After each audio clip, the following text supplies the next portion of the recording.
Spectre de lumière, c'est un projet que je voulais immersif et à teneur universelle. C'est un projet qui est propice à l'intériorisation et à la réflexion, qui par son comportement incite à, autant lumineux que sonore, incite à un mouvement vers l'avant, quelque chose d'assez vertueux à la limite. Je voulais essayer d'inspirer un positif, sortir de l'idée du cynisme que peut amener l'idée du politique quand on pense trop aux politiciens, mais essayer de revenir à la base de ce que c'est ce qu'elle peut être l'idée de la démocratie puis de la politique telle qu'elle s'exerce dans le lieu de l'Assemblée nationale. C'est dans quel contexte qu'on le démarre? Ben moi idéalement, quand c'est tout blanc, là, c'est ça. Ah ouais?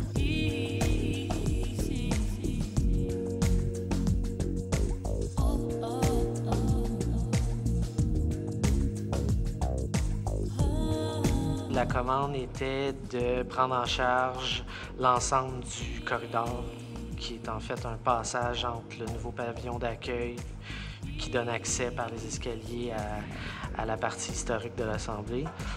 Un corridor qui fait 2 mètres et demi par 3 mètres, donc un espace qui est relativement confiné sur 20 mètres de long, qui est un passage obligé.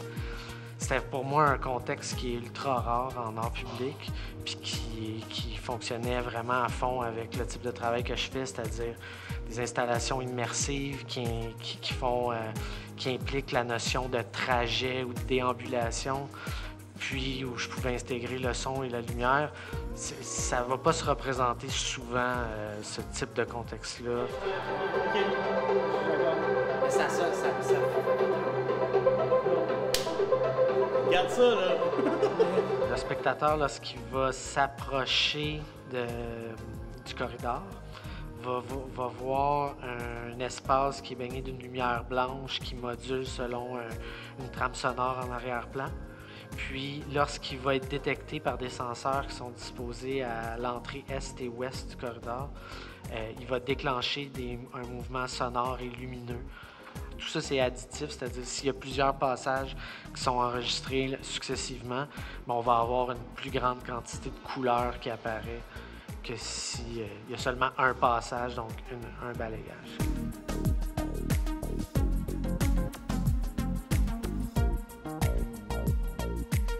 L'idée, c'est, lorsqu'on entre dans cet espace-là, on se projette vraiment dans un autre espace-temps.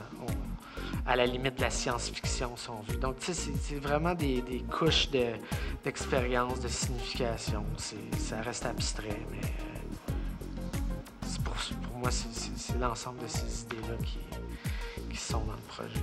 À ça s'ajoute le fait que c'est à l'Assemblée nationale, donc il y a quand même c'est comme la couche de plus du fait que c'est un lieu hautement symbolique ça me rend fier aussi d'avoir réalisé cette œuvre-là ici, dans la Maison du Peuple.